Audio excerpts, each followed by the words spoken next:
Here's a story that's a day late, but right on time.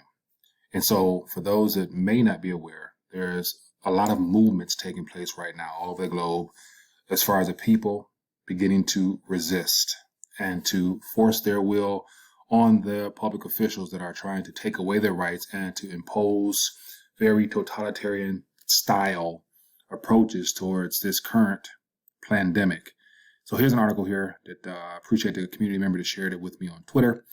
And it says, forced vax law in Denmark abandoned after public protest. And so the last couple of days, especially as I mentioned, going to open up and broaden our scope as far as the things we focus on, just because you won't hear this type of story here on your mainstream news sources. And so it's something I think people should really be in tune with, because it's not just limited to countries such as Denmark. You know, these type of things are in the works and been planned to take place on American soil. And so real briefly, I'll put this link below if you guys want to dive further.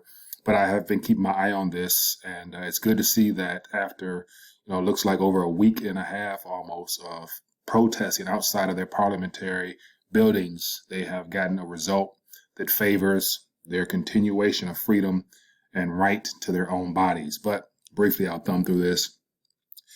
And so here's a crowd here, a picture here, and then I'll give you an idea for those that may not be aware. It says a law in Denmark that would have given authorities the power to forcibly inject people with the coronavirus vaccine has been abandoned after 9 days of public protests. It says the epidemic law, once again, they give it a nice little, patriotic type of, word of itself that makes it seem like it's a true health matter, would have handed the Danish government the power to enact mandatory quarantine measures against anyone infected with a dangerous disease. So it would have started off as being those who have been infected, and it would have just triggered into those who refuse to get vaccinated because they would themselves be labeled as potential carriers.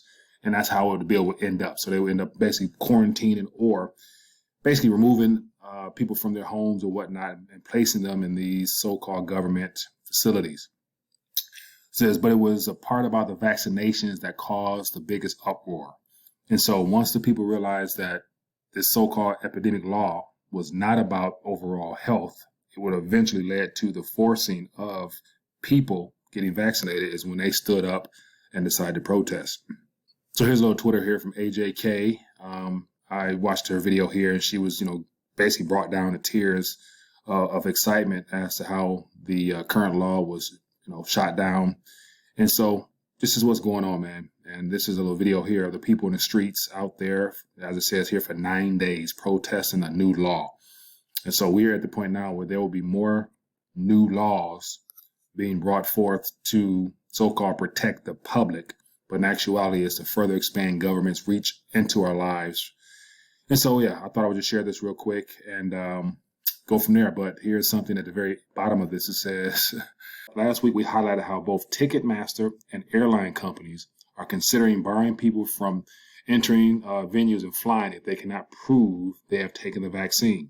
So while public protests may be able to prevent authorities carrying out forced vaccinations, people who refuse to take the shot may find it virtually impossible to enjoy any kind of social life, use public transport, or even find employment. And so, of course, that is the long-term objective with this current pandemic we're all up against. But once again, stay prayed up. And as it says here, the people who stand on what they believe eventually will get the results that favors them. So basically, this word right here is what it will come down to. Being able to stand up and resist the devil wherever he might pop his head up at. And of course, it looks like the political officials will be attempting to lead the way. So anyway, leave your thoughts in the comment section. Curious to hear your thoughts on this, as well as any other stories you guys are familiar with. I would love to bring them to the community. Just let me know. And then other than that, we'll be back at it today. See you later.